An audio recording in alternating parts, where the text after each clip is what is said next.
샬롬.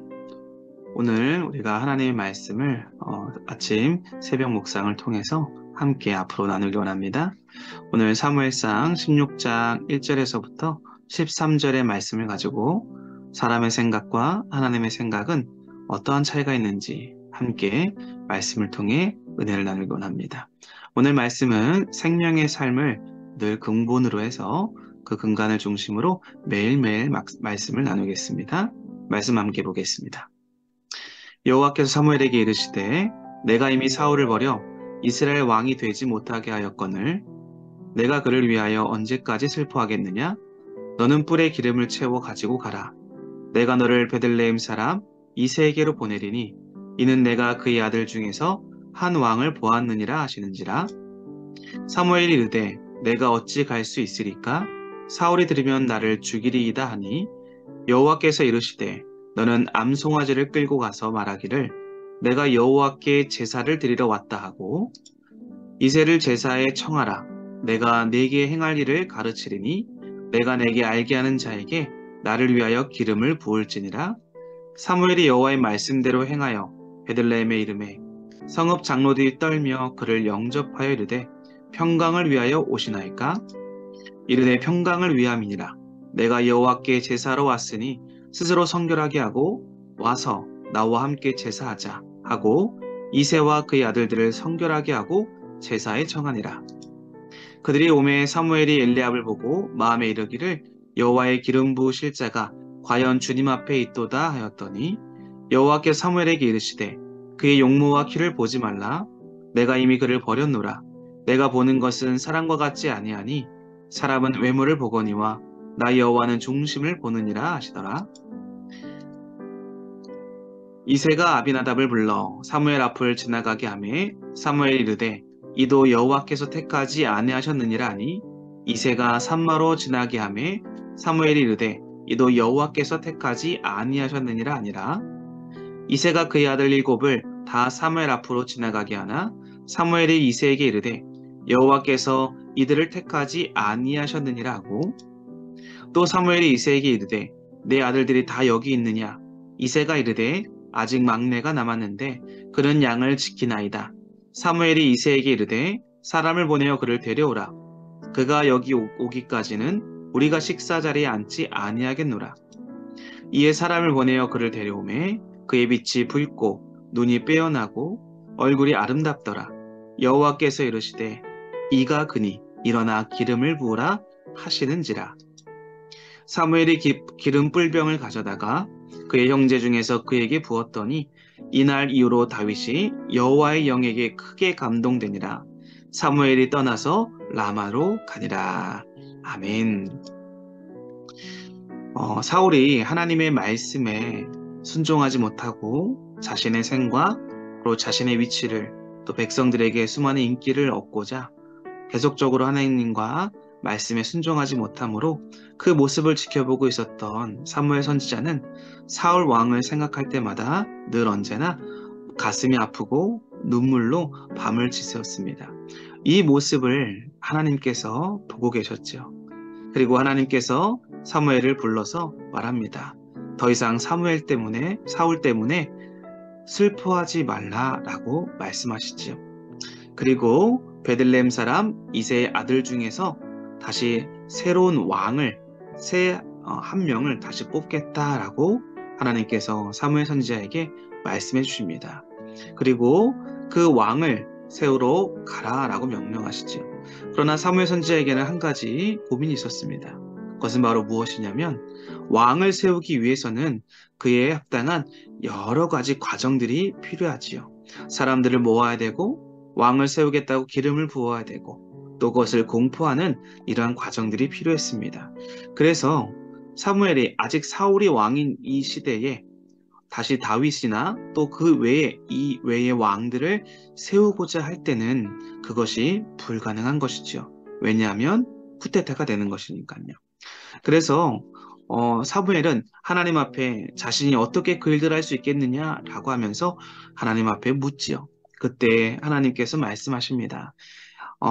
베들레헴 이새 집으로 가라. 내가 너를 위해서 준비하였다라고 말씀하시죠. 우리가 여기서 알 수 있는 것은 무엇입니까? 사람의 눈으로는 소수의 사람들만 참석하는 간소한 제사와 예식으로 왕을 세우는 일을 이해하기가 어렵습니다. 하지만 하나님은 이를 통해서 이스라엘의 왕은 사람이 인정하는 것이 아니라 하나님의 주권, 하나님의 계획, 하나님의 인도하심 속에서 이루어진다라는 것을 보여주고 있는 것이지요. 그래서 그 사울 왕의 오해와 또 그런 위협으로부터 벗어날 수 있도록 하나님께서 이새의 집에 갈 때 암송아지 한 마리를 끌고 가서 제사를 드린다라고 해서 거기서 왕이 될 사람에게 기름을 부으라라고 계획을 세워주시고 지혜로운 답변과 상황들을 열어갈 수 있도록 인도해 가시는 것을 볼 수가 있습니다. 그리고 사무엘 선지자는 드디어 베들레헴 성읍에 도착하게 되죠. 거기에서 그 성읍의 장로들을 만납니다. 그리고 그 장로들은 떨면서 사무엘을 영접했죠. 사무엘은 이 장로들과 그리고 이세 그리고 그의 아들들을 제사에 청하게 됩니다. 그것이 오늘 4절과 5절 말씀에 나오는 것입니다. 이스라엘 왕을 세우는 자리에 초대받은 사람들은 베들레헴 성읍의 장로들 그리고 이세의 가족들밖에 없었던 것이지요. 사무엘은 하나님이 누구를 새로운 왕으로 선택하셨는지 이세의 아들들을 하나하나 눈여겨보게 됩니다. 가장 먼저 장자였던 엘리압을 보게 되지요. 그 아들을 보자마자 장자로서 이 이세가 얼마나 잘 키웠는지 왕이 될 자다라고 사무엘은 생각하게 됩니다. 그의 신체가 사울만큼 듬직했던 모양입니다. 그러나 하나님은 사무엘에게 외모가 아니라 중심을 보아야 한다라고 말씀하지요. 너무나 유명한 말씀입니다. 우리는 외모를 보지만 하나님은 중심을 보시는 하나님이시다라는 것이지요. 이것이 바로 사람의 생각과 하나님의 생각이 다르다라는 거예요. 시선의 차이가 나는 것입니다. 여기서 우리가 7절에 나오는 이 중심을 보신다라는 이 중심의 단어는 바로 무엇이냐? 그 중심은 히브리어로 레바브라는 단어인데 마음이라는 뜻입니다. 마음이죠. 하나님은 어떤 외적인 상황과 모습이 아니라 그들의 내면에 있는 가장 은밀한 곳에 있는 마음을 늘 눈여겨보신다라는 것이죠. 특별히 마음은 바로 우리 마음 속에도 여러 가지 영역이 있는데 그중에 우리의 마음의 동기를 보시는 하나님을 우리가 꼭 기억할 수 있기를 바랍니다. 왜냐하면 우리 마음의 동기에 정말 누구를 위하는 삶을 살아가고 있는가? 우리의 마음가짐 속에 과연 어떠한 목적과 가치를 가지고 살아가는가? 이것을 하나님께서 반드시 확인하시고 그것을 바라보시고 또 그것을 하나님은 늘 눈여겨보신다라는 것을 보여주고 있는 대목이지요. 하나님 앞에 우리가 하나님은 철저히 우리의 중심, 마음, 동기를 살피고 계시다라는 것을 잊지 마시기 바랍니다. 그리고 오늘 하나님은 드디어 모든 사람들, 이새의 아들 8명 중에 7명이 다 지나갔지만 하나님께서 그들 모두가 아니다라고 말씀을 하시죠. 그리고 이 사무엘이 이새에게 묻습니다. 다른 아들이 없느냐? 그때 마지막 8째 막내가 되는 아들이 있다고 합니다. 그 아들은 어디 있는가 라고 보았더니 오늘 말씀에 보면 막내는 바로 양을 지키고 있었던 것입니다. 왜냐하면 이 이새는 사무엘에 와서 자신의 아들들 중에서 왕이 될 사람들에게 기름을 부겠다라는 말을 했을 때 적어도 막내는 적어도 아닐 것이다 라고 생각했던 것이죠. 그러나 오늘 하나님께서는 사무엘 선지자를 통해서 이 막내까지 보게 하십니다. 사무엘 선지자는 막내가 오기까지는 한 숟가락의 식사도 하지 않겠다라고 말하죠. 결국 이 막내를 불러오게 됩니다. 막내 이름이 바로 다윗이죠. 다윗이 들어왔을 때 사무엘 선지자가 그를 보면서 처음으로 보았던 그의 인상이 어떻습니까? 그의 인상은 정말로 준수하고 잘생기고 총명한 그러한 소년이었습니다. 그러한 소년을 바라보고 있었던 이 사무엘에게 하나님이 말씀합니다. 바로 그다라고 그러지요. 그리고 하나님은 이 사무엘에게 다윗에게 기름을 부으라고 합니다.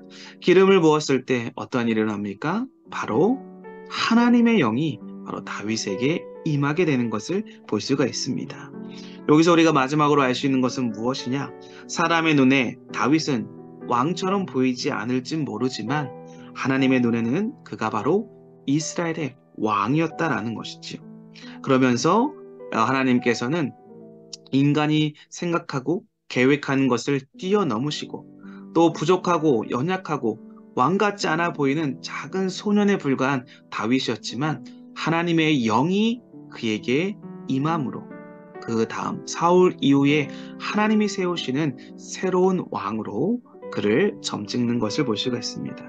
여기서 알 수 있는 것은 진정한 왕은 바로 여호와의 영이 임한다. 여호와의 영에 의해 인도함을 받는다라는 것이지요.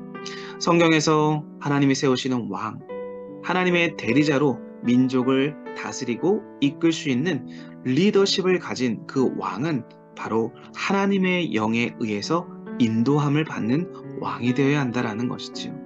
사랑하는 성도 여러분, 우리들에게 있어서 우리의 리더십에 있어서 과연 우리는 누구를 드러내고 또 누구를 나타내며 누구의 인도를 받으며 살아가야 되는가에 대해서 다시 한번 깊이 묵상할 수 있는 오늘 이 새벽이 되어줄 수 있기를 바랍니다.